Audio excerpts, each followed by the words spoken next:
دن کی بھاگ دوڑ کے بعد رات کی بے آرامی نے مجھے بے حد تھکا دیا تھا۔ میں اپنی نشست پیچھے کو سرکائی اور سیٹ پر ٹکا کر آنکھیں موند لیں۔ پھر وہ اپنی پاس بین چھنکاتی میرے برابر آن کھڑی ہوئی۔ اس کی مخروطی انگلیاں میرے بالوں میں رینگ رہی تھیں۔ اس کی سانسوں کی مہک میرے مشام جاں کو معطر کر رہی تھی۔ پھر اس کی مندروں کی گھنٹیوں ایسی آواز میرے کانوں میں رس گھول دیا۔ تم بہت خوش تھے کہ ملک سے باہر جا رہا ہوں، چلو کچھ دن اس سے جان چھوٹ گئی، مگر میں تمہارا پیچھا چھوڑنے والی نہیں ہوں۔ تم جہاں جاؤ گے میں تمہارے ساتھ رہوں گی۔ تم پھول سے خوشبو کو جدا نہیں کر سکتے۔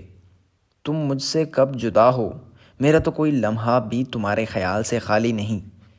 میں جب تمہارے ساتھ زمین پر چلتا ہوں تو زمین میرے پاؤں کے نیچے